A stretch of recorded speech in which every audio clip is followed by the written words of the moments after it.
La intención de contaros estos capítulos de la vida de mi amado suegro, el tío Chaval, solo hay dos intenciones, una que las generaciones venideras sigamos recordando a esta gran persona, y dos que a mí personalmente me hace mucho bien el poder hacerlo. Sastipen Talí, que Dios os bendiga a todos. Os informo que si queréis ver el resto de los capítulos simplemente tenéis que dar clic en el audio que se utiliza.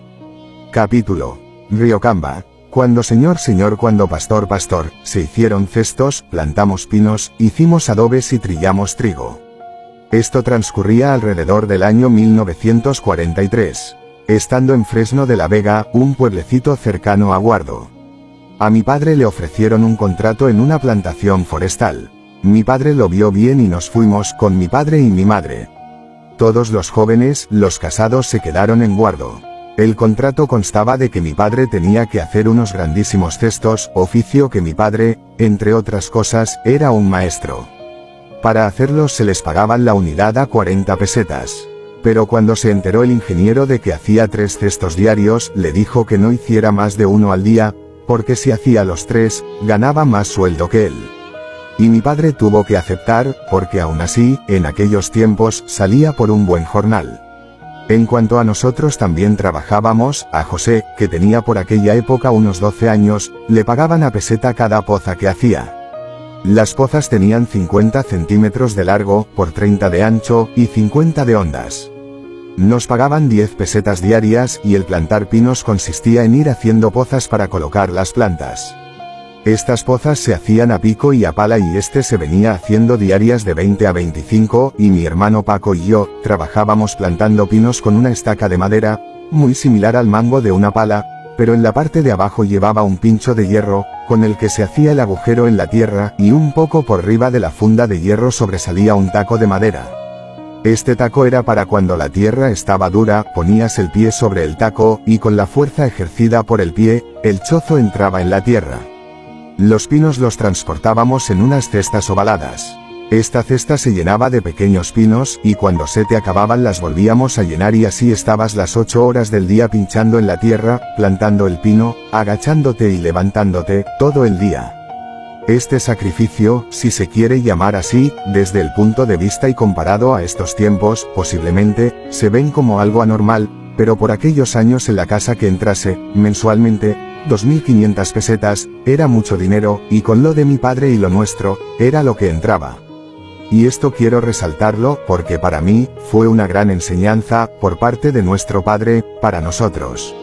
Él decía: hay que saber estar, en las duras y en las maduras, hay que saber, ser señor, y hay que saber ser pastor.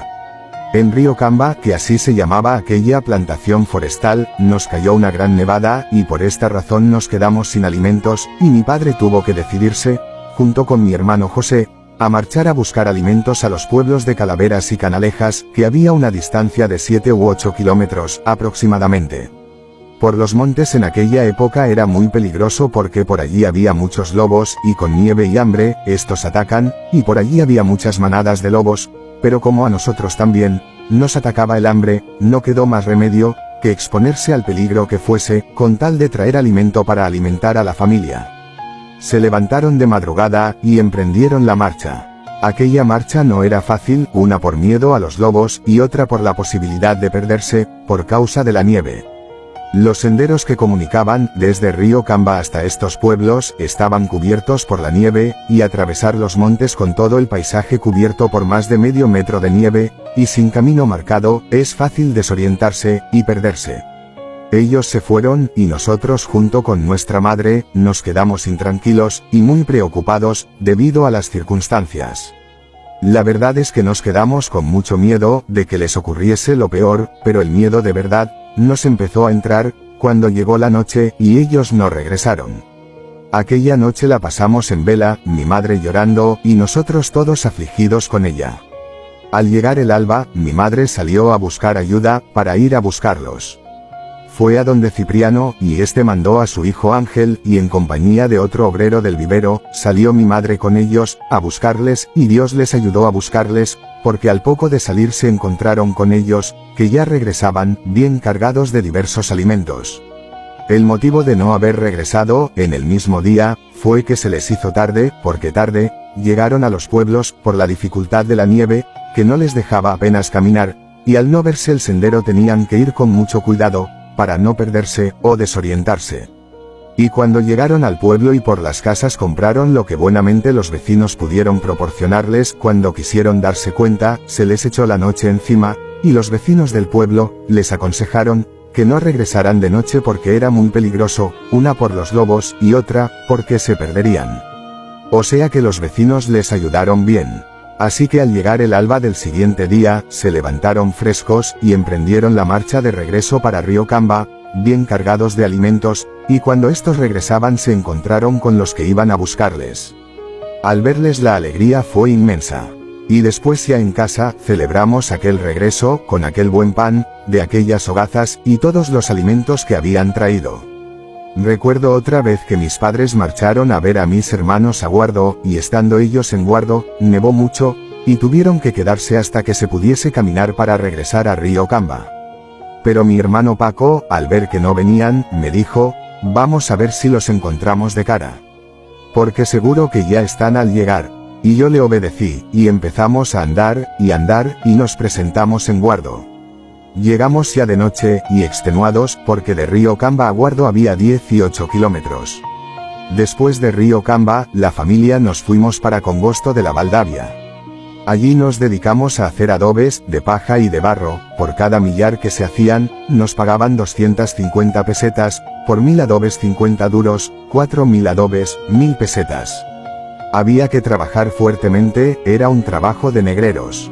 Todo el día picando tierra, después de hacer el gran montón de tierra tenías que hacer en el montón un hueco, y después echar calderos de agua, para ir poco a poco echando paja, y ir pisando, para que se hiciera barro. Venga a echar agua, venga a pisar, a echar paja, vueltas a pisar, y así sucesivamente. Y una vez que el barro ya estaba para hacer los adobes, tenías que aplanar el suelo, donde ibas a hacer los adobes. Lo limpiabas de piedras y obstáculos para que el suelo estuviese más o menos llano. Ponías en el suelo las macales, o sea los moldes de madera, para dar forma a los ladrillos de barro. Así que después de estar la paja bien repartida entre el barro, y este en su punto, se empezaba a echar el barro sobre los moldes de madera, con la pala, y después con los puños, y con las manos, apretar el barro fuertemente. Y cuando el barro estaba al ras de la madera, se le pasaba la mano mojada en agua, para alisar el barro. Todo esto se hacía con una rapidez y habilidad asombrosa. Aquella etapa no fue de las mejores, también estuvimos segando el trigo, y trabajando en las eras y en la trilla. A la hora de marcharnos de Congosto, no sé cómo se arreglarían 2 o 3 vecinos que nos habían encargado adobes. Nos habían encargado 2 millares cada uno, y solamente hicimos 2000, en vez de los 6000, que era el total de los 3 señores. Después de secos los adobes, los poníamos en forma de pirámides, y una señal, para cada amo. En estas 2 pirámides pusimos una rama de urce, y a los 3 dueños les dijimos que la que tenía esta rama de urce era la de él. Yo creo que se pelearían los 3 por ellos.